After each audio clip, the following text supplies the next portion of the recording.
වේදනාව දැනෙන්නේ කැම නිසා නෙවෙයි, දත්වල සංවේදීතාවය නිසායි. විසඳුම නව සෙන්සිටිව් එක්ස්පර්ට් by සිග්නල්. තත්පර 30න් වේදනාවට සහනයක්. නැවත මතුවීම වැළැක්වීමට උපකාරී වේ. දත්වල සංවේදීතාවය නිසා ඇතිවන වේදනාව ඔබත් පරාජය කරන්න. නව සෙන්සිටිව් එක්ස්පර්ට් by සිග්නල්.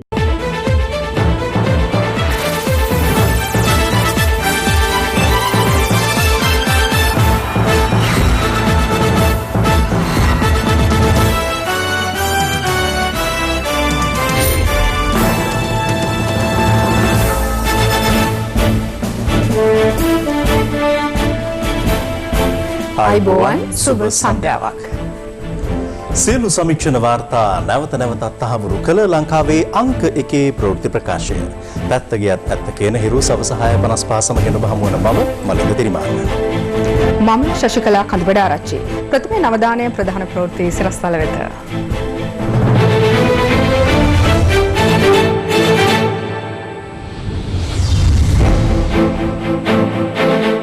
බැංකු ප්‍රධානීන් මහ බැංකුවට කැඳවයි. ව්‍යාපාර ණය පොලිය අඩු කිරීමට අදාළ විධාන හෙට දිනයට පෙර. කොරෝනාවට බ්‍රිතාන්‍යයෙන් ඖෂධයක්. ඇවන්ගාඩ් සිද්ධිය සම්බන්ධයෙන් අනුර කුමාර ඇතුළු තිදෙනෙකුට ජනපති කොමිසමෙන් අවසන් නොතීසි. මුහුදු මහවිහාරයට අක්කර 42ක් අහිමි වන ලකුණු. නව සීමා ලකුණු කිරීමට ගිය නිලධාරීන්ට නැවතත් බාධා. අරස් කරන්න මෙයාව.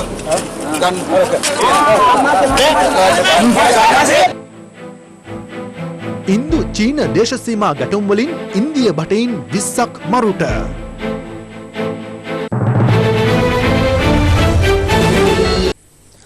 ශ්‍රී ලංකා මහ බැංකුවේ ප්‍රතිමූල්‍ය යෝජනා ක්‍රමය යටතේ නව ණය වැඩසටහන් හඳුන්වා දීමට ඒ රැසූ මුදල් මණ්ඩලය තීරණය කර තිබෙනවා.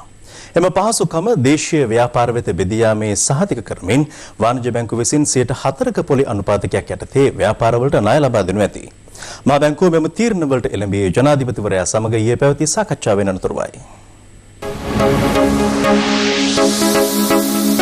දවසේ පුවත ජනාධිපති ගෝඨාභය රාජපක්ෂ මහතා සහ මහ බැංකු නිලධාරීන් අතර විශේෂ සාකච්ඡාවක් ජනාධිපති කාර්යාලයේදී ඊයේ පැවැත්වුණා. එහිදී ජනාධිපතිවරයා මහ බැංකු නිලධාරීන්ගේ ක්‍රියාකලාපය දැඩි ලෙස දෝෂ දර්ශනයට ලක් කළේ COVID-19 වසංගතය සමග රටේ ආර්ථික හා මූල්‍ය පද්ධතිය ස්ථායීව පවත්වා ගැනීම සඳහා ප්‍රමාණවත් ක්‍රියාමාර්ග නොගත් බවට චෝදනා කරමින් ලොකු රටවල් විතරක් නෙවෙයි පොඩි රටවල් පවා සෙන්ට්‍රල් බැංක්ස් විශාල පියවරවල් අරගන්න. හැබැයි අපේ මහ බැංකුව කිසිම ටූල් එකක් පාවිච්චි කරන්නේ නිකන් නිදා ගන්න. ඕගොල්ලන්ගේ වැරදි එන්නේ රජවල් පිට. ඔතන ඉන්නේ ඔක්කොම ඉකොනොමිස්ට්ලානේ ලක්ෂ ගණන් පඩි ගන්න මොනවද කරන්නේ? දැන් මම දීලා තියෙන ඕගොල්ලන්ට ක්‍රමවේදයක්. ඒක ඕගොල්ලන්ට කරන්න බැරි නම් හෙට උදේ වෙනකොට ඕගොල්ලන්ට දෙන්න පුළුවන් ක්‍රමවේදය මට ඉදිරිපත් කරන්න. බලන්න අනිත් රට small and medium size businesses බේර ගන්න කරන වැඩ කොහේ අපේ අය කරනවා. එක්ක ඔයගොල්ලෝ අමාරුවේ දාන්න රජයට පහසු තත්ත්වයට පත් කරන්න ඉන්න අය මට මේ විදිහට කතා කරන්න ඕනේ නැහැ. ඔයගොල්ලෝ ඔයගොල්ලෝගේ රාජකාරිය කරනවා නම් මාස 8ක් දැන් මම පත් වෙලා. ආපු දවසේ ඉඳලා මේ කියනවා මේ අපි ඉකොනොමි එක ගෙනියමු වැටිච්ච ඉකොනොමි එක කියලා. මට ඕනේ නැහැ ගියාණ්ඩු කරපු වැරදි ගැන අරවා මේවා කතා කරන්න. නමුත් ඔයගොල්ලෝම දන්නවනේ. ඔය බැංකුවේ හොරකම් කරනකොටමත් ඔයගොල්ලෝමනේ හිටියේ. ඒවයිද ඒගොල්ලන්ට සහයෝගය දුන්නා නම් ඇයි මම මේ ඉල්ලන සාධාරණ දෙයට වැඩ කරන්න බැරි? මහ ජනතාව දැනගන්න ඕන. මේ වගේ නිලධාරීන් එක්ක කරන්න පුළුවන් ද වැඩ? දැන් අපිට තියෙන්නේ මේක ඉකොනොමික් ක්‍රයිසිස් එකක පහළටම වැටෙන්න ඉස්සෙල්ලා මේක ගොඩ ගන්න ඒකක තියෙන ඔයගොල්ලන්ගේ අතේ. මොනවද මට දීලා තියෙන උපදේශ? මොනවාක්වත් නැහැ. මම කල්පනා කරලා කියපු එක කරන්නවත් ඔයගොල්ලෝ ඉදිරිපත් වෙන්නේ. ඒකටත් බ්ලොක් කරනවා. මම වැරද්දක් නම් කියන්නේ කතා කරලා කියන්න. මම මේ කියන දේ වැරදි නා. එම සාකච්ඡාවෙන් අනතුරුව නිලධාරීන් ඊයේ රාත්‍රිය වනතුරුම මහ බැංකු පරිශ්‍රයේ සේවයේ නිරතව සිටින ආකාරය දැක ගන්නට ලැබුණා. මහ බැංකු මුදල් මණ්ඩලයේ පෙර සැලසුම් කළ රැස්වීමක්ද ඊයේ රාත්‍රියේ පැවැත්වුණා. රාත්‍රී 10:30ට පමණ ශ්‍රී ලංකා මහ බැංකුවේ සංනිවේදන දෙපාර්තමේන්තුව මුදල් මණ්ඩලයේගත් තීන්දුව කිහිපයක් සම්බන්ධයෙන් නිවේදනයක් නිකුත් කළා. එහි දැක්වුණේ පසුගිය වසර කිහිපය තුළ ශ්‍රී ලංකා ආර්ථිකයේ වර්ධනය අසතුටුදායක මට්ටමකට පහත වැටී ඇති බැවින් කඩිනම් ක්‍රියාමාර්ග නොගතහොත් COVID-19 වසංගතය ආර්ථික හා මූල්‍ය පද්ධතිය ස්ථායීතාව මත දැඩි බලපෑමක් ඇති කළ හැකි බවයි. ඒ අනුව පසුගිය මාර්තු 27 වෙනිදා හඳුන්වා දුන් ප්‍රතිමූල්‍ය යෝජනා ක්‍රමයේ යටතේ දැනටමත් ලබා දී ඇති රුපියල් බිලියන 27.5ට අමතරව ශ්‍රී ලංකා මහ බැංකුව විසින් බලපත්‍රලාභී වාණිජ්‍ය බැංකුවලට 1%ක සහන පොලි අනුපාතිකයක් යටතේ පුළුල් පරාසයක අපකර පොරොන්දු මත අරමුදල් ලබා දෙන බව මහ බැංකුව නිකුත් කළ නිවේදනයේ සඳහන්. එහි වැඩිදුරටත් සඳහන් වන්නේ වාණිජ්‍ය බැංකුව විසින් එම අරමුදල් 4%ක පොලි අනුපාතිකයක් යටතේ ව්‍යාපාරවලට ලබා දෙනු ඇති බවයි. ඒ අනුව ප්‍රතිමූල්‍ය යෝජනා ක්‍රමය මගින් COVID-19 වසංගතෙන් බලපෑමට ලක් වූ ව්‍යාපාර සඳහා සැපයන සම්පූර්ණ මුදල රුපියල් බිලියන 150ක් බව මහ බැංකුව පවසනවා. මීට අමතරව ඉදිකිරීම් අංශයේ ව්‍යාපාර සඳහාම වෙන් වූ ණය යෝජනා ක්‍රමයක්ද ඉදිරියේදී හඳුන්වා දීමට අරමුදල් සම්පාදනය කරමින් පවතින බව මහ බැංකුව නිකුත් කළ නිවේදනයේ දැක්වෙනවා. ඉතින් මෙතනදී අපි වැඩියෙන් සැලකිය යුතු වෙන්නේ වාණිජ්‍ය බැංකු ණය දීමට යොදා ගන්න අනෙකුත් දේවල්. ඒ කියන්නේ අප වශයෙන් මොනවද ලබා ගන්න. දැන් උදාහරණයකට පෞද්ගලික අපයක් පුද්ගලයෙක්ගෙන් ලබා ගත්තොත් එතකොට ව්‍යාපාරයට අමතරව ඔහුට යම් අවස්ථාවක් ඇති වුණොත් ඒක ව්‍යාපාරයේ අසාර්ථක වීමට අමතරව ඔහුගේ පෞද්ගලික දේපල වලිනුත් මේක අය කර ගන්න කියලා වාණිජ්‍ය බැංකු උත්සාහ දරනවා. ඉතින් ඒ නිසා මේ වාණිජ්‍ය බැංකු වලට තියෙන අවදානම අවම කිරීමට ගන්න උත්සාහය ලංකාව වගේ රටක අපි බහුලව දකිනවා. ඉතින් ඒ නිසා තමයි බොහෝ වෙලාවට අපි මේ වාණිජ්‍ය බැංකු වලින් රටක් දියුණු කරන්න අමාරුයි. ඒ නිසා මේ රටේ තියෙන්න ඕනේ සංවර්ධන බැංකුවක්. ඒ සංවර්ධන බැංකුවක් තියෙනවා නම් ඒ සංවර්ධන බැංකුව හරහා රජයට කෙලින්ම 100කට දීලා 104ට ණය දෙන්න පුළුවන්. ඒ සංවර්ධන බැංකුව වල බොහෝ වෙලාවට ණය දීම ලිහිල් කොන්දේසි මත සිදු වෙනවා. මේ අතර ශ්‍රී ලංකා මහ බැංකුව පැවසුවේ මුදල් මණ්ඩලයේගත් තීන්දුවලට අදාළ බැංකු පනත් විධාන සහ නියෝග හෙටවන විට වාණිජ්‍ය බැංකුව වෙත ලබා දෙන බවයි. ඒ අනුව අවශ්‍ය ඉදිරි ක්‍රියාමාර්ග ගන්නා බව රාජ්‍ය සහ පෞද්ගලික බැංකු කිහිපයක ජ්‍යෙෂ්ඨ විධායක නිලධාරීන් කිහිප දෙනෙකු සඳහන් කළා. මේ අතර මහ බැංකු අධිපතිවරයා විසින් මෙරට සියලුම රාජ්‍ය හා පෞද්ගලික වාණිජ්‍ය බැංකුවල ප්‍රධානීන් විශේෂ සාකච්ඡාවක් සඳහා අද මහ බැංකුව වෙත කැඳවා තිබෙනවා. ඒ ශ්‍රී ලංකා මහ බැංකුව ප්‍රතිමූල්‍ය යෝජනා ක්‍රමය යටතේ හඳුන්වා දුන් නව ණය වැඩසටහන සම්බන්ධයෙන් සහ අනෙකුත් මූල්‍ය කටයුතු සම්බන්ධයෙන් දැනුවත් කිරීමටයි. මහ බැංකුවේ ප්‍රතිමූල්‍ය යෝජනා ක්‍රමය සම්බන්ධයෙන් වාණිජ්‍ය හා කර්මාන්ත මණ්ඩල සම්මේලනය සිය ප්‍රසාදය පළ කරනවා. සාමාන්‍යයෙන් මේ කර්මාන්තකරුවන් අරගෙන තියෙන පොලිය මිට ඉස්සෙල්ලා 17% 24% ඔය වගේ පොලි වලට තමයි ණය කර්මාන්ත දිනු කරන්න අරගෙන තියෙන්නේ. ඉතින් මේ කොවිඩ් එකත් එක්ක මේ කර්මාන්තකරුවන් ඉතාමත්ම අමාරු තත්යකට වැටලා තියෙන්නේ. ඉතින් අර වගේ ලොකු පොලිය වලින් මේක 104ක් වුණාම මේගොල්ලන්ට මේ තමන් ගෙවන්න තියෙන පොලි අනුපාතය අඩු එකේ ඒ මුදල ගන්න පුළුවන් තමන්ගේ කර්මාන්තය දිනු කරන්න. මේ කර්මාන්ත කරුවන්ට මේ ලැබිච්ච 4 නායක ඉතාමත්ම වටිනවා. ඉතින් මේ පහසුකම සේවාංශයටත් දෙන්න කියලා මම ඇත්තටම ජනාධිපතිතුමාගෙන් ඉල්ලනවා. මේ අතර බලපත්‍ර ලැබී වාණිජ්‍ය බැංකුවල සියලු තැන්පතු වගකීම් සඳහා අදාළ ව්‍යවස්ථාපිත සංචිත අනුපාත ඊයේ දිනෙන් ආරම්භ වන සංචිත පවත්වාගෙන යාමේ කාල පරිච්ඡේදයේ සිට ක්‍රියාත්මක වන පරිදි 2% දක්වා පදනම් අංක 200කින් අඩු කිරීමට මුදල් මණ්ඩලය ඊයේ තීරණය කර තිබෙනවා.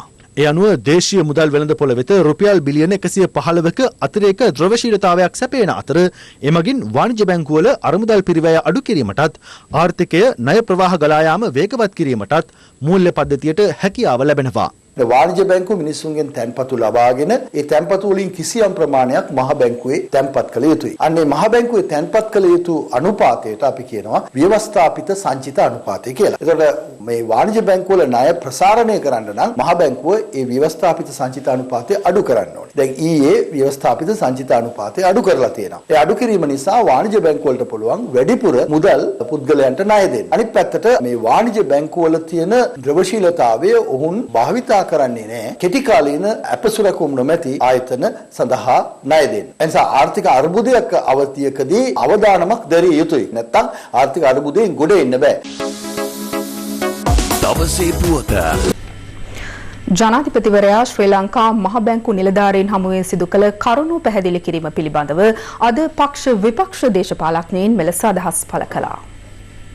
බැඳුම් කර වංචාවට සම්බන්ධ ජනාධිපති කොමිසමේ වාර්තාව මෛත්‍රීපාල මහත්තයා හංගව පිටු 106 එළියට දැම්මා නම් මහ බැංකු බැඳුම් කර වංචාවේ බොහෝ දෙනෙක් අහු වෙනවා. මේ தত্ত্বය යට කරමින් අද මහ බැංකු නිලධාරීන්ට දෝෂාරෝපණය කිරීම හරහා රටක ආර්ථිකයක් හැදෙන්නේ නැහැ. පහුගිය කාලේ මහ බැංකුව රනිල් වික්‍රමසිංහත් එක්ක බැඳුම් කර හොරකම් කරනකොට ඔය නීති මොකුත් තිබ්බේ නැහැ. හැබැයි ජනතාවට සහන දෙන්න යනකොට චක්‍රලේඛන නීති ගැන කතා කරනවා. ජනාධිපතිතුමා කිව්වේ ජනතාවට සහන දෙන්න බැරි ආණ්ඩුවක් වැඩක් නැහැනේ. බැරනම් ගෙදර යන්න කිව්වා. බොහොම සන්තෝෂයි ඊයේ තීන්දුව කරා වැඩ කරා. අපි තාම සතුටුයි මේ ජනාධිපතිතුමා ප්‍රකාශ කරපු පිළිබඳව. පොලි අනුපාතය 100% ගේන්න පුළුවන් මට්ටමට ගේන්න බැරි නම් මොකද්ද මේ මහ බැංකුව කරන්නේ? ඒ වගේම ද ෆයිනෑන්ස් කම්පැනි කවුද මේකට වග කියන්නේ? මහ බැංකුව තමයි. ETI එක කවුද මේක කරේ? අර හිටපු මහ බැංකුවේ අධිපති කුමාරසාමි ඒ කම්පැනි හදන්න තියෙන අවස්ථාව නැතුව ඒක විනිං තත්ත්වයක් ඇති කරලා තියෙනවා. ඉතින් මේවට වග කියන්නේ කවුද? මහ බැංකුවේ කට්ටිය. ඉතින් අවුරුදු 5ක් මම මේක තනියෙන් සටන් කළා අපේ චරිත ඝාතන උනේ. රවි කරුණානායක මහත්තයාට තිබුණේ මහ බැංකුව මහා වංචාව කරලා ඊට පස්සේ ඒකේ ඉන්න නිලධාරීන් ගිහිල්ලා ගිහිල්ලා පාර්ලිමේන්තු තේරුම්කාරක සභාවට සහ අනෙත් කොමිෂන් සභාවලට ඒක වෙච්ච වංචාව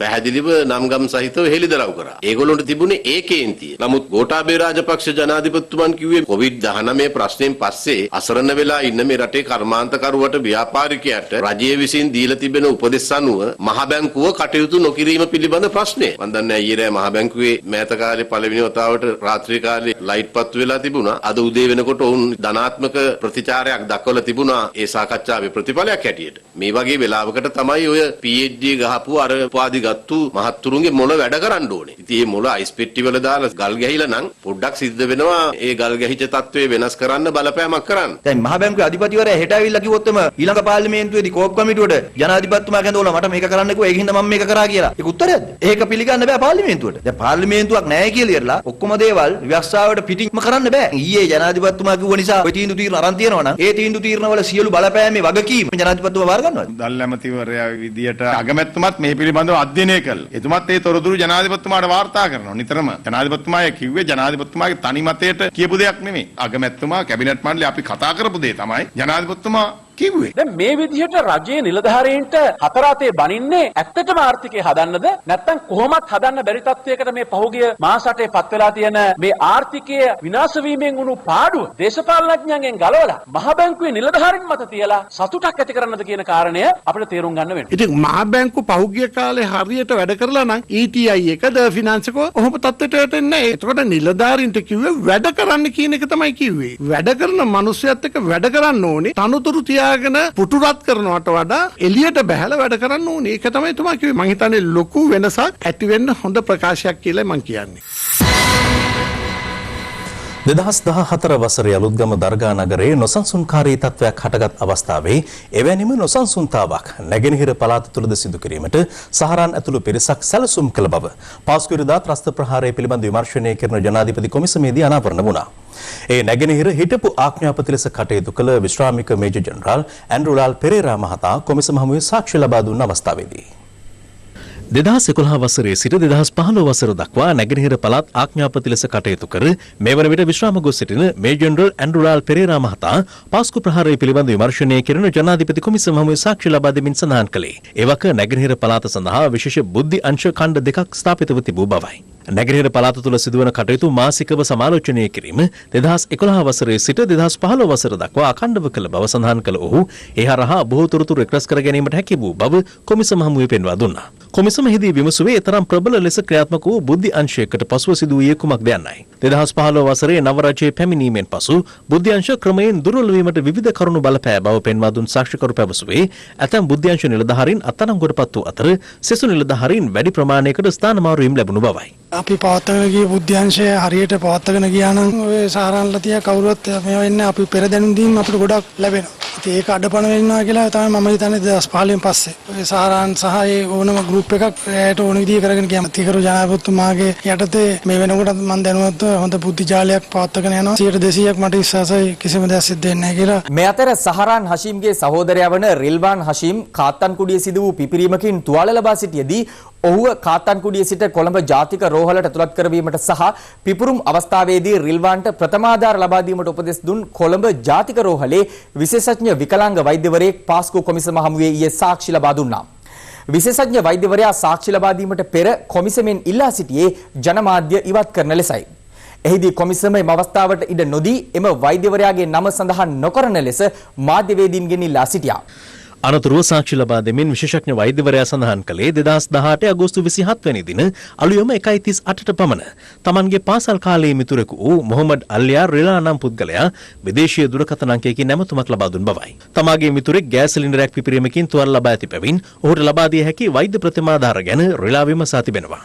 එහිදී කොමිසම විමසා සිටියේම දුරකථන ඇමතුම කුමන රටක සිට පැමිණියද යන්නයි. එය සෞදි අරාබියේ සිට සම්බන්ධ වූ දුරකථන ඇමතුමක් බව සඳහන් කළ විශේෂඥ වෛද්‍යවරයා රිලා නම් තම මිතුරා සෞදියේ රැඳී සිටින බවත් ඉංජිනේරුවරයෙක් බවත් දෙදෙනාම කල්මුනේදී අධ්‍යාපනය ලැබුවේ එකට බවත් සඳහන් කළා. මිතුරා විසින් ලබා දුන් දුරකථන ඇමතුමට අනුව එකවර තමාට වෛද්‍ය උපදෙස් ලබා දිය නොහැකි වූ බැවින් පිපිරුමේ ස්වභාවය ගැන විමසා බැලීම සඳහා තුවාලකරුගේ ඡායාරූප තමාට එවන්නයි දැනුම් දුන් බව විශේෂඥ වෛද්‍යවරයා සාක්ෂි ලබා දෙමින් ප්‍රකාශ කළා. ඒ අනුව තමාට දේශීය දුරකථන අංකයක් තුලින් WhatsApp ඔස්සේ මනතුරේ ඡායාරූප ලැබුණු තිබුණු බව ඔහු සඳහන් කළා. මේ සිදුවුනේ අවුරුදු 2කට පෙර. මට ගොඩක් දේවල් මතක නැහැ. මම ඇහුවෙත් නැහැ පිපිරීම සිදු වෙලා තියෙන්නේ කොතනද කියලා. ඔහු කීවෙත් නැහැ ලෙසද සාක්ෂිකරු පිළිතුරු දුන්නා. නැවත කොමිසම විශේෂඥ වෛද්‍යවරයාගෙන් විමසුවේ WhatsApp ඔස්සේ එවූ ඡායාරූපවල කොමන ස්වභාවයක් තිබුණේද යන්නයි. මුහුණේ පිලිසුම් තුවාල තිබුණා. වම් මහ ප්‍රදේශයේ කළු වෙලා තිබුණා. අතක ඇඟිලි කිහිපයක් හානි වී තිබුණා. මේ අනුව මම හිතුවා ජීවිතයේ අනතුරක තියෙන කියලා. ඒ නිසා මඩ කලපුව නුවර හෝ කොළඹ වැනි ජාතික රෝහල් වලට ඇතුළත් කරන්න කියා උපදෙස් ලබා දුන් බව සඳහන් කළා. ඔබට සහරාන්ව කවදා හරි හමු වෙලා තිබෙනවාද? කොමිසම නැවත විශේෂඥ වෛද්‍යවරයාගෙන් විමසා සිටියා. වෛද්‍යවරයා සඳහන් කළේ ඔව් 2018 වසරේ දෙසැම්බර් මාසයේ ඔහු මගේ නිවසට පැමිණියේ රිලා සහ තවත් 3 දෙනෙක් සමග කියලා ඔවුන් රාත්‍රී 9ට තම නිවසට පැමිණි බවත් එහිදී රිලා සහරාන්ව හඳුන්වා දුන්නේ සහරාන් මෞලවිවරයෙකු බව ප්‍රකාශ කරමින් බවත් වෛද්‍යවරයා සඳහන් කළා. ඒ සහරාන්ව හමු වුණු පළමු දවස බවයි ඔහු කොමිසම හමුවේ සඳහන් කළේ. එම අවස්ථාවේදී රිලා කිව්වා මේ සහරාන් මෞලවීගේ සහෝදරයා තමයි ජාතික රෝහලේ ප්‍රතිකාර ලැබුවේ කියලා. තම සහෝදරයාගේ අතෙහි ඇඟිලි ඉවත් කර ඇති බැවින් ඉලෙක්ට්‍රොනික ඇඟිලි සවි කර ගැනීම සම්බන්ධයෙන් සහරාන් විමසීමක් කළ බව වෛද්‍යවරයා සඳහන් කළා. ඔවුන් විනාඩි 20ක් 30ක් පමණ නිවසේ රැඳී සිට ගිය බවයි ඔහු වැඩිදුරටත් සඳහන් කළේ. එහිදී කොමිසම විමසා සිටියේ නිවසට පැමිණි අනෙක් තිදෙනා හඳුනනවාද යන්නයි. මම කතා කරේ සහරාන් සහ රිලා සමග පමණයි. අනිත් අයව හඳුනලා දුන්නේ නැහැ යයිද කොමිසම හමුවේ සාක්ෂි ලබා දෙමින් විශේෂඥ වෛද්‍යවරයා සඳහන් කළා. COVID-19 වෛරසය ආසාදනය වූ රෝගීන්ට ප්‍රතිකාර කිරීමේදී ඩෙක්සමෙතසෝන් ඖෂධය සාර්ථක ප්‍රතිඵල ගෙන දෙන බව ඔක්ස්ෆර්ඩ් විශ්වවිද්‍යාලය කළ පරීක්ෂණයකින් අනාවරණය වී තිබෙනවා. ලෝපුරා උසුසැල්වල මෙම ඖෂධ එන්නත් සහ පෙති වශයෙන් සුලභ වීමත් විශේෂත්වයක්. මේ අතර ඩෙක්සමෙතසෝන් ඖෂධය මෙරට COVID ආසාදිත ඇතැම් රෝගීන් සඳහා ලබා දී ඇති බව රජයේ ඖෂධ නීතිගත සංස්ථාවේ සභාපතිවරයා සඳහන් කළා. COVID-19 වෛරසය පසුගිය වසරේ දෙසැම්බර් මාසයේදී චීනයේ වූහන් ප්‍රදේශයෙන් වාර්තා වීමත් සමග ලොව පුරා වෛද්‍ය පරීක්ෂකයන් ඊට එරෙහිව ක්‍රියා කළ හැකි එන්නතක් අත්හදා බැලීම් වල නිරත වුණා.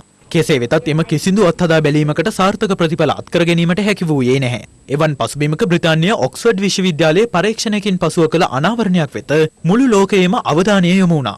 ඔවුන් පෙන්වා දෙන්නේ වෙළඳ පොලේ සුලභව පවතින ඩෙක්සමෙතසෝන් ඖෂධය භාවිත කිරීමෙන් COVID-19 වෛරසයට එරෙහිව සාර්ථක ප්‍රතිඵල අත්කර ගත හැකි බවයි.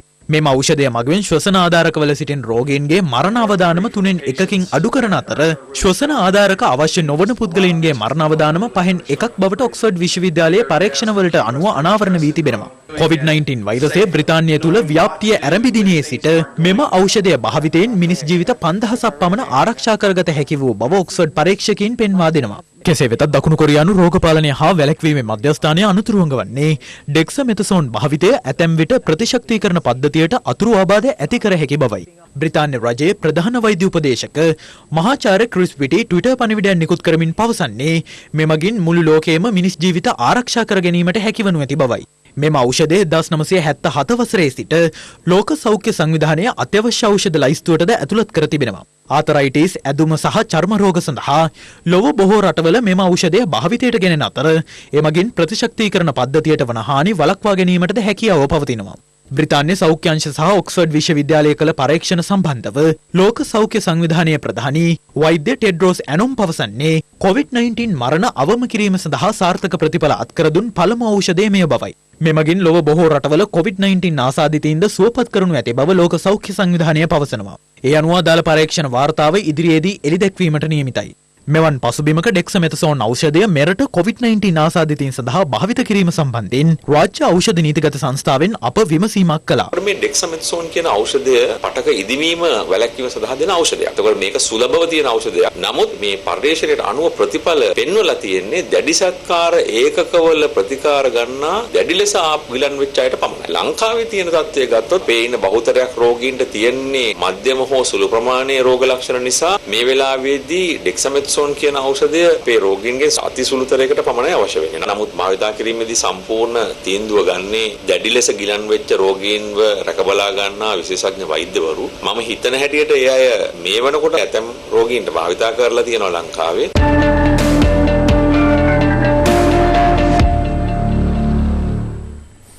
අද දිනේ තුල COVID-19 ආසාදිතව සිට සුවය ලැබූ පුද්ගලයන් 26 දෙනෙකු නිවෙස් වලට පිටව යාමත් සමග සුවය ලැබූ සමස්ත ආසාදිතයන් සංඛ්‍යාව 1397ක් දක්වා ඉහළ ගියා. මේ අතර ගෙවුණු පැය 24 තුල වැඩිම COVID-19 මරණ අසල්වැසි ඉන්දියාවෙන් වාර්තා වූ අතර එමාගේ 2006ක්.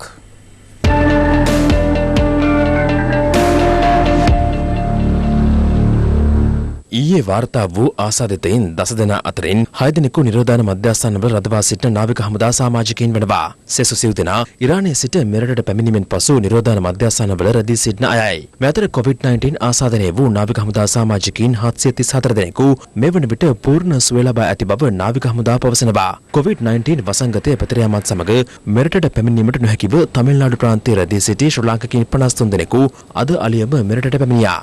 ඔවුන් PCR පරීක්ෂණයට ලක් කරනු අතර එහි ප්‍රතිඵල අනුව ඉදිරි ක්‍රියාමාර්ග ගැනීමට නියමිතයි. විදේශීය නැව් සමාගමක සේවය කරන ඉන්දිය ජාතික නාවිකයන් 30 දෙනෙකු රැගත් ගුවන් යානයක් මුම්බයි නුවර සිට ඊයේ රාත්‍රියේ කටුනායකට ළඟා වුණා. මේ අතර ත්‍රිවිධ හමුදා පවත්වාගෙන යන නිරෝධායන මධ්‍යස්ථාන තුළින් මේ වන විට පුද්ගලයන් 14391 දෙනෙකු නිරෝධායනය අවසන් කර නිවෙස් වෙත ගොස් ඇති බව හමුදා ප්‍රකාශකවරයා සඳහන් කළා.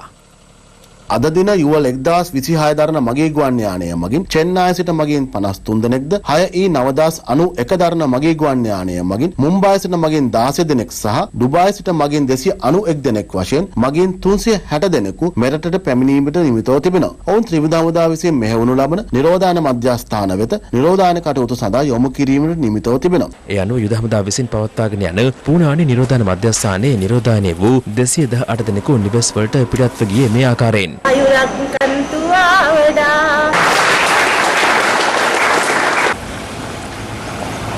මේ අතර COVID-19 වසංගත තත්ත්වයෙන් පසු පාසල් යලි ආරම්භ කිරීමට පෙර පිරිසිදු කිරීමේ වැඩසටහනක්ද අද පැවැත්වුණා.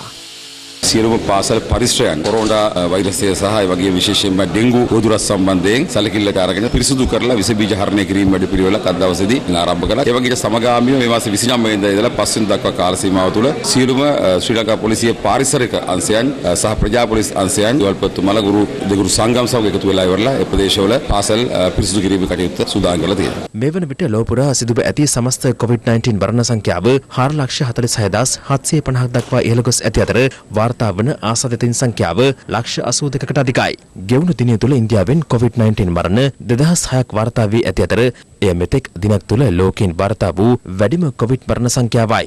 ඉන්දියාව තුළ සිදුව ඇති සමස්ත COVID-19 මරණ සංඛ්‍යාව 11,921ක් වන අතර සමස්ත ආසාදිතයින් සංඛ්‍යාව 3,54,160ක් දක්වා ඉහළ ගොස් තිබෙනවා.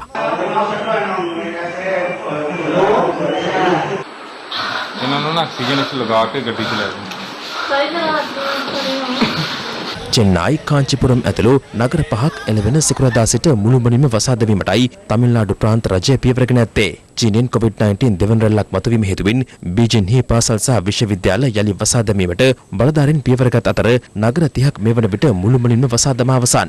බීජින් ගුවන්තොටුපළ ගුවන් ගමන 1200කට අධික සංඛ්‍යාවක් අවලංගු කර ඇති අතර බීජින් නගරයේ තත්ත්වය ඉතා බිහිසුණු බව බීජින්හි මාධ්‍ය ප්‍රකාශකවරයා විදේශ මාධ්‍ය වෙත ප්‍රකාශ කර තිබෙනවා.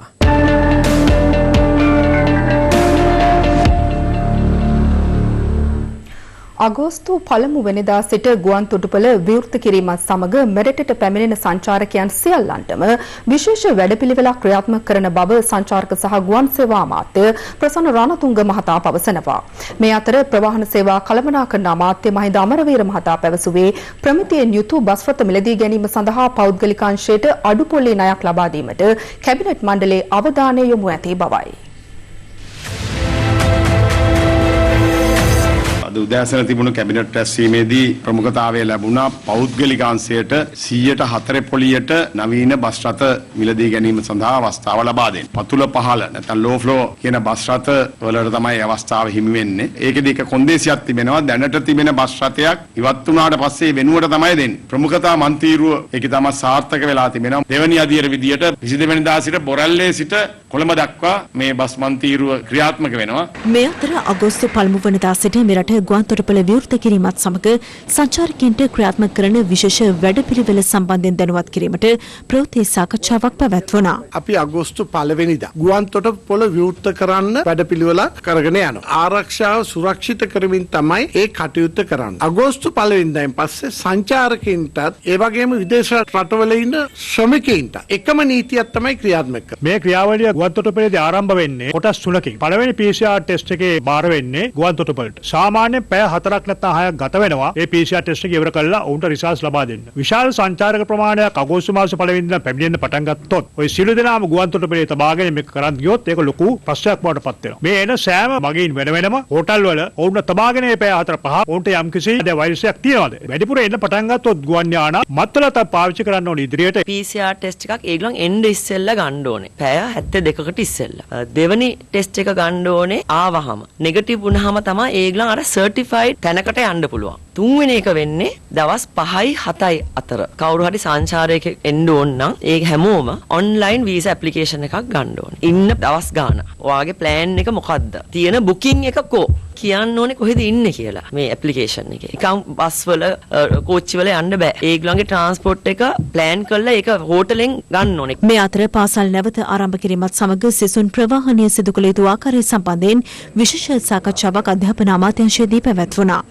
ඒ සඳහා ලංකා ගමනාගමන මණ්ඩලයේ නිලධාරීන්, පුද්ගලික බස් රථ හිමියන්, පාසල් වෑන් රථ හිමියන් ඇතුළු පිරිසක් එක්ව සිටියා. සෞඛ්‍ය අමාත්‍යාංශයේ මේ උපදෙස් මාලාවේ තියෙනවා බස් රථයේ හෝ පාසල් වෑන් රථයේ ආසන ගණනට පමණමයි දරුවන් ප්‍රවාහනය කරන්න ඕනි කියලා. අකුලන සීට්ස් පවා ඉවත් කරන්න කියලා මේ අභියෝගයක් බවට පත් වෙන්නේ 20 වෙනිදා ඉඳලා. සති දෙකක් හම්බෙලා තියෙනවා. ලොකු තෙරපීමකින් තොරව මේක කළමනාකරණය කරන්න පුළුවන් කියලා අපි විශ්වාස කරනවා. මේ අතර කොවිඩ් වසංගතය වෙනුවෙන් සංචාරකයන්ට තහනම් කලාපයක් බවට පත් කර තිබූ දෙමෝතර ආරක්කු පාලම සංචාරකයන්ට යලි විවෘත කිරීමත් සමග මෙවන විට දේශීය සංචාරකයන්ගේ පැමිණීමේ වර්ධනයක් දක්නට ලැබෙනවා.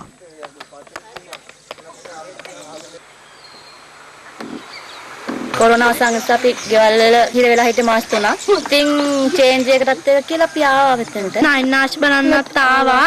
ඒක හරිම ලස්සනයි. ඡන්ද මධ්‍යස්ථාන ආශ්‍රිතව ස්ථාපිත කෙරෙන පක්ෂ කාර්යාලවල අපේක්ෂක ඡායාරූප සහ මනාපංක ප්‍රදර්ශනය කිරීමට මෙවර අවස්ථාව ලබා නොදීමට මැතිවරණ කොමිසම තීරණය කර තිබෙනවා. මැතිවරණ කොමිසම මෙම තීරණයට එළඹ තිබෙන්නේ දේශපාලන පක්ෂවල මහලේකම්වරුන් සමග අද පැවති සාකච්ඡාවකදී.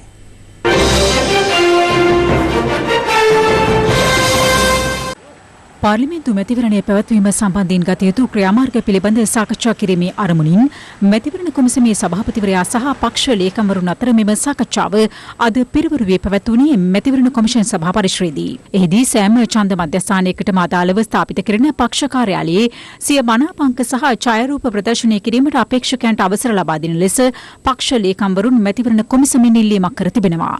කෙසේ වුවත් කොමිසමේ බහුතරය ඊට අවසර ලබා දී නැහැ. අපේ අංක ප්‍රදර්ශනය කිරීම විශාල අර්බුදයක් වෙලා තිබෙනවා. ඒ නිසා අපි ඉල්ලීමක් කරා හැම ඡන්ද මධ්‍යස්ථානයකම කාර්යාලයක් ඉදි කරන්න අපිට අවශ්‍ය වාතාවරණ සකස් කරලා දෙන්න කියලා. මැතිවරණ කොමිසම කියන්නේ ඒක කරන්න දෙන්න බෑයි කියලා. කොරෝනා තත්ත්වයත් එක්ක මැතිවරණ කොමිසමත් යම් නම්‍යශීලී භාවයකට පත් වෙන්න ඕන නම් කොමිසම සභාපතිතුමා ඊටම ප්‍රායෝගික එක කොමසාරිස්වරයෙක්ගේ තියෙන අතනෝමතික හිතුවක්කාරී ක්‍රියාපිළිවෙල ලංකාවම දන්න කවුද කියලා. මැතිවරණයක් කියන්නේ ප්‍රධාන අංගය තමයි ප්‍රචාරණය. ඒකට යම් නීති රීති දාලා තියෙනවා. රැස්වීම තියෙන එක අපිට ප්‍රශ්නයක් වෙලා තියෙනවා. මැතිවරණය ඇතුලේ තියාගෙන තමයි කරන්න වෙන්නේ. ඒක තමයි ප්‍රශ්නේ. මේ නීති රීතිත් එක්ක කරගෙන යන්න පුළුවන්ද මේ මැතිවරණය? කරන්න වෙලා තියෙනවනේ. අපිට නම් අමාරුවක් නැහැ. ඡන්දෙට අපි සූදානම්. අලියගෙන් කොහොමද 100ක් විතර එයිද ඔබතුමාලට?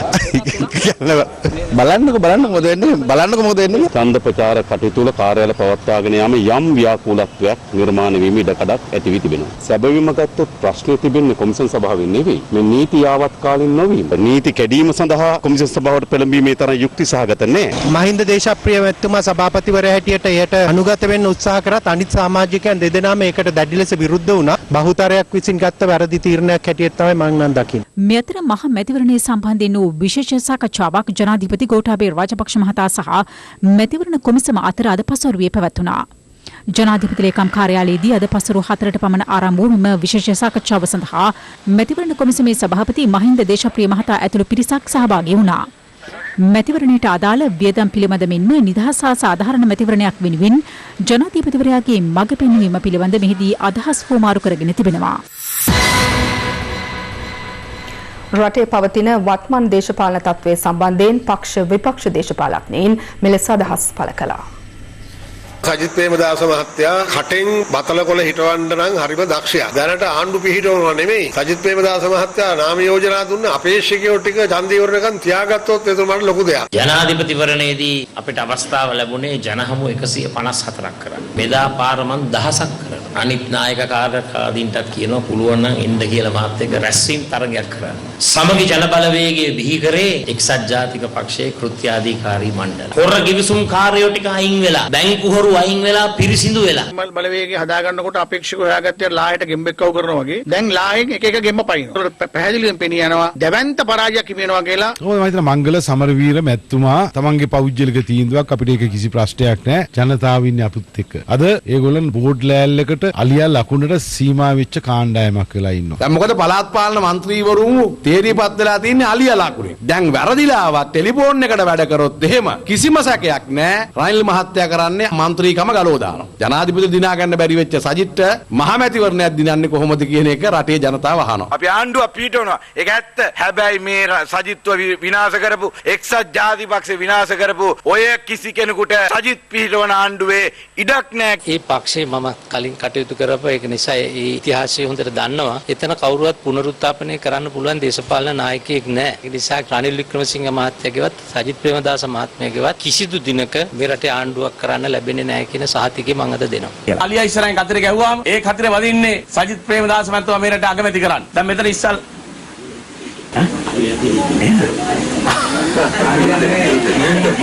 පොඩි වැරදීමක් මේ මොකද මතකදී වැඩිපුර තියෙන්නේ එදා දුරකථන ඉදිරියේ මොකද අපිට තාම ඉතින් මේ අර අපි මල්ලියෝල ගන්නේ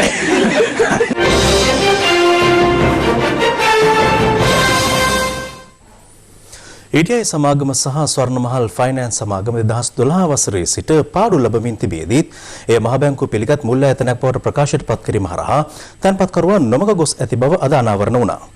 ඒ ETI සමාගමේ සිදු වූ බව කියන අක්‍රමිකතා සහ අයථා ක්‍රියාකලාපයන් පිළිබඳ සොයා බැලීමට පත් කළ විශේෂ ජනාධිපති කොමිෂන් සභාව සාක්ෂි විමසීමේදී අද කොමිසම හමුවේ සාක්ෂි ලබා දීමට පැමිණියේ ETI සමාගමේ සහ ස්වර්ණමහල් ෆයිනෑන්ස් සමාගම වෙනුවෙන් ශ්‍රී ලංකා මහ බැංකුව මගින් පත් කළ විශේෂ කළමනාකරණ මණ්ඩලයේ සභාපති හිටපු සහකාර මහ බැංකුව අධිපති සිරිසේන සේපාල රත්නායක මහතායි.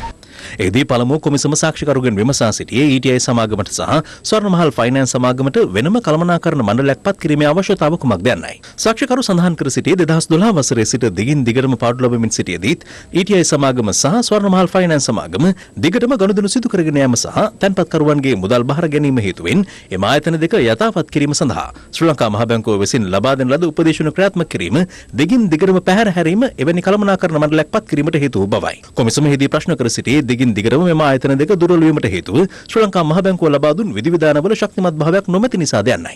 විධිවිධාන කඩකිරීම සම්බන්ධයෙන් ශ්‍රී ලංකා මහ බැංකුව 2018 වසර වන තෙක්ම දඬුවමක් නොදුන්නේ ඇයිදයි කොමිසම යලිත් ප්‍රශ්න කළා. එහිදී සාක්ෂිකරු සඳහන් කළේ ඒ සම්බන්ධයෙන් කිසිවක් මේ මොහොතේ සඳහන් කළ නොහැකි බවයි. තැන්පත්කරුවන් වෙනුවෙන් ශ්‍රී ලංකා මහ බැංකුවේ වගකීම කුමක්ද යන්න එම අවස්ථාවේදී කොමිෂන් සභාවේ සමාජිකයන් අතර සාකච්ඡාවට ලක් වූ අතර ඉන්පසුව අද දිනට සාක්ෂි විමසීම අවසන් වුණා.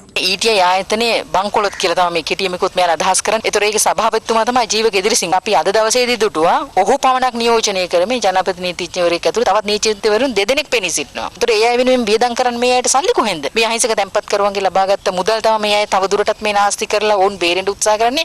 අපි අතිගාර ජනාධිපතිතුමන් ඉල්ලා සිට අනිවාර්යයෙන් මේ බිලියන් 33 කොරා කාපු මේ හතර දෙනාම වහාම සිරගත කරන්න. මෙතර ETI ගනුදෙනු සම්බන්ධයෙන් වන විමර්ශනයට අදාළව ශ්‍රී ලංකා මහ බැංකුවේ ජ්‍යෙෂ්ඨ නිලධාරීන් දෙදෙනෙකු අදත් අපරාධ පරීක්ෂණ දෙපාර්තමේන්තුව හමුවේ ප්‍රකාශ ලබා දුන්නා. ඒ දිනේදී අපරාධ පරීක්ෂණ දෙපාර්තමේන්තුව වෙත ඔවුන් දෙදෙනා කැඳවා ප්‍රකාශයක් ලබාගත් බවයි පොලිස් මාධ්‍ය ප්‍රකාශක පොලිස් අධිකාරී ජාලිය සේනාරත්න මහතා කියා සිටියේ. මෙතර මහ බැංකුවේ ලියාපදිංචි නොවූ මූල්‍ය සමාගම් මගින් සිදු කරන ෆිනෑන්ස් සහ ලීසිං ලබා දීමේ ව්‍යාපාර කටයුතු සම්බන්ධයෙන් මෙන්ම ලියාපදිංචි වූ මූල්‍ය සමාගම් විසින් ගනුදෙනු සිදු කරගෙන යාමේදී සමාජ අනුමත නොකරන ක්‍රියාවන් සිදු කරන්නේ දැයි සොයා බලා නිර්දේශ ලබා දීමට මහ බැංකුව අධිපති මහාචාර්ය WD ලක්ෂ්මන් මහතා විසින් ත්‍රිපුද්ගල කමිටුවක් පත් කර තිබෙනවා. කමිටුවේ ප්‍රධානියා ලෙස ජනාධිපති නීති අධ්‍යක්ෂ ජෙනරාල් නීතිඥ හරිගුප්ත ආරෝහණ දීර මහතා ක්‍රියා කරන අතර ශ්‍රී ලංකා මහ බැංකුවේ නීති අධ්‍යක්ෂ KGP සිරිකුමාර සහ මහ බැංකුවේ බැංකු නොවන මූල්‍ය සමාගම් කළමනාකරණ අංශයේ අධ්‍යක්ෂ JP ගම්ලත් මහතා කමිටුවේ සුසු සමාජිකයන් ලෙස කටයුතු කරනවා. දින 14ක් ඇතුළත මෙම කමිටුවේ වාර්තාව ලබා දිය යුතු වනවා. පාස්කු ප්‍රහාරයට තමන් වග කිව යුතු නැති බව හිටපු ජනාධිපති මෛත්‍රීපාල සිරිසේන මහතා පවසනවා. ඔහු මේ බව සඳහන් කළේ BBC සිංහල සේවයේ සමග විශේෂ සම්මුඛ සාකච්ඡාවකට එක්වෙමින්. ප්‍රහාරය සම්බන්ධයෙන් බොහෝ කතා බහ මතුවෙනවා. ඇත්තටම ඔබතුමා ඊට කලින් ඉගෙන දැන හිටියේ නැද්ද? මම දැන හිටියා නම් මම ඕක වෙන්න ඉඩ තියෙනවා. ඔයා හරි ප්‍රශ්නයක් නෑ අහන්නේ. මම දන්නවනම් ඕක වෙන්න දෙනවා. ආරක්ෂක ඇමතිවරයා ඔබතුමා, පොලිසිය භාර ඇමතිතුමා ඔබතුමා, බුද්ධ්‍යංශ තියෙන ඔබතුමා යටතේ සේනා විධායක ජනාධිපති වෙච්ච ඔබතුමා දැනගෙන හිටියේ නෑ කියන්නේ මොකක්ද එතන තීච්ච එහෙමනම් ඒ හිස්තැන? හිස්තැන ඉතින් අද මේ පරීක්ෂණ වලින් බොහොම පැහැදිලිව පෙනී ගිහින් තියෙනවානේ. ඒ හිටපු වගකීතු අයගේ තමයි සේවය තහනම් කරලා දැන් ওই නඩු විභාග වෙන්නේ. ඕක මේ හාරහාර කවුද මේක කියන්න තරම් මේ මහා යටට යන්න දෙයක් නෑ. ඒක සඳහා ඔබතුමා වකිය යුතු නැද්ද? වකීම් බාර ගන්නද? ඔබතුමා හෝ හිටපු අග්‍රාමාත්‍ය රනිල් වික්‍රමසිංහ මොනවා ගැනද? මේ පාස්කු ප්‍රහාරය සම්බන්ධ මම වගකීම් බාර ගන්න. වගකීම් බාර ගන්න ඕනේ වගකීම් යුක්තනේ. මොකද අපි දකින ලෝකේ වෙනත් රටවල යම් කිසි සිද්ධියක් වුණොත් මේ විශේෂ බාර අමාත්‍යවරු ඉල්ලාස් වෙනවා. ඒගොල්ලෝ ජනතාවට කනගාටුව පළ කරනවා. එහෙම කනගාටුව පළ කරන්න ඔබතුමාට මේක අවස්ථාවක් කරගන්න පුළුවන්ද? කනගාටුව පළ කරන්න දැනගෙන තියෙන්න එපා. ඔයා මේ අහන ප්‍රශ්නේ හාරහාර අවුස්සන්නේ මට හරිම පුදුමයි. ඔයා මේ තරම් මේ ප්‍රශ්නේ හාරහාර අවුස්සීම පිළිබඳව ජනාධිපතිගේ හෝ අගමැතිගේ ආරක්ෂක නිලධාරීන්ටවත් මේ තොරතුරු දීලා නැත්නම් කොහොමද මේ ජනාධිපති දන්නේත් අගමැති දන්නේත්? මුහුදු මහා විහාරයේ ඉඩම් කොල්ලේ ගැන හිරු CIA හරහා හෙළි කළ පසු එම ප්‍රදේශයේ පුරාවස්තු හඳුනා ගැනීමට ගිය රාජ්‍ය නිලධාරීන්ට සංවිධානාත්මක පිරිසක් බාධා එල්ල කර තිබෙනවා. මේ අතර මුහුදු මහා විහාරයට 1951 වර්ෂයේදී ගැසට් කර තිබූ ඉඩම් අක්කර 72ක ප්‍රමාණය ලබා නොදී අක්කර 30ක ප්‍රදේශයක් සලකුණු කිරීමට පුරාවිද්‍යා නිලධාරීන් මේ වන විට කටයුතු කරමින් සිටිනවා. අද CIA අනාවරණය ඒ පිළිබඳවයි. හිරු CIA හරහා දිගින් දිගටම මුහුදු මහා විහාරයේ ඉඩම් ආක්‍රමණය හෙළිකිරීමත් සමග ආරක්ෂක ලේකම්වරයා ඇතුළු රාජ්‍ය නිලධාරීන් පිරිසක් පසුගිය මැයි 14 වෙනිදා ඒ පිළිබඳ සොයා බැලීමට පැමිණියා. එහිදීද මුහුදු මහා විහාරාධිපති පූජ්‍ය වරකාපොළ ඉන්ද්‍රසිරි හිමියන් ඉල්ලා සිටින්නේ 1951 වසරේදී ගැසට් කරන ලද අක්කර 72ක ඉඩම් ප්‍රමාණය ලබා ගැනීමට මැදිහත් වන ලෙසයි.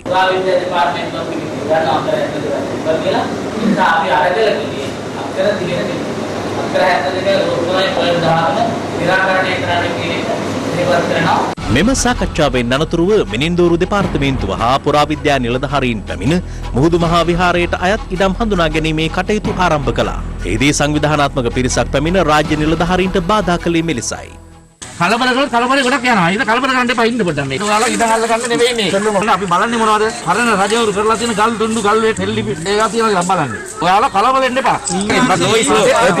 මෙහෙම කලබල කරලා බෑනේ. නෑ මෙහෙම කට්ටිය ගෙන්නවන්න එපා. දැන් නියෝජන පනත කඩක් කිරීමන්නේ මේ. නියෝජන පනත ගන්නවා මම අරෙස්ට් කරන්න වෙනවා. කරුණාකරලා යන්න මහත්තයෝ. එහෙම කියන්නේ මොකද්ද? එහෙම කියන්න බැරි මොකද? මේ අරෙස්ට් කරන්න මෙයාව.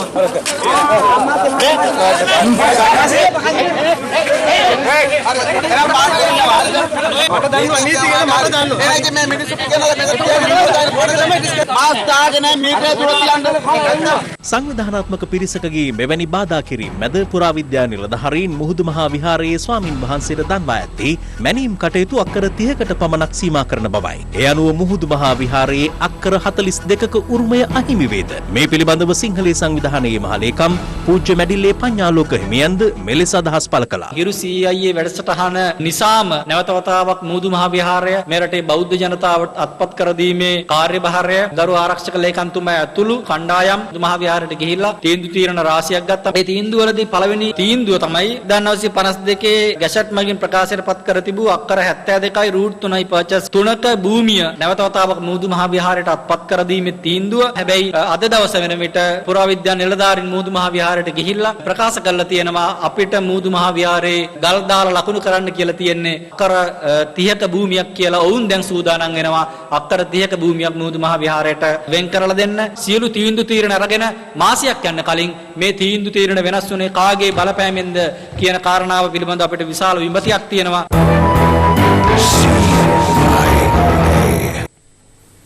විවිධ ක්ෂේත්‍ර ආශ්‍රිතව කෞතුකාගාර බිහිවීම සාමාන්‍ය දෙයක්. නමුත් දියයට කිමිදී නැරඹිය යුතු කෞතුකාගාරයක් ඉදිවීම සුවිශේෂී පොතක් වන බවට විවාදයක් නැහැ. ගාල්ල මුහුදු තීරයේ එවැනි දියයට කෞතුකාගාරයක් දැන් විවෘතයි. සාමාන්‍යයෙන් සංචාරක අවධානය දිනාගත් දකුණු ලක වෙරළ තීරයේ වටිනාකම තවත් වැඩි කරමින් මෙම දියයට කෞතුකාගාරයේ ඉදිවුණේ ශ්‍රී ලංකා නාවික හමුදාවේ දායකත්වයෙන්. ගාලවරායේ අඩි 50ක් පමණ ගැඹුරින් මුහුදයට නිමවා ඇති එය අග්‍රාමාත්‍ය මහින්ද රාජපක්ෂ මහතාගේ අදහසක්. කිමිදුම් හෝ පිහිනුම් කටයුතු කළ හැකි ඕනෑම අයෙකුට මේ කෞතුකාගාරය දැන් විවෘතයි. පසුගියදා එම විවෘත කිරීමේ උත්සවය පැවතියේ නාවික හමුදාපතිවරයාගේ ප්‍රධානත්වයෙන්. සිමෙන්ති සහ තවත් පරිසර හිතකාමී අමුද්‍රව්‍ය වලින් නිර්මාණය කර ඇති මෙම නිර්මාණය ආශ්‍රිතව කොරල් පර පද්ධතියක් නිර්මාණය වෙතයි අපේක්ෂා කරනවා.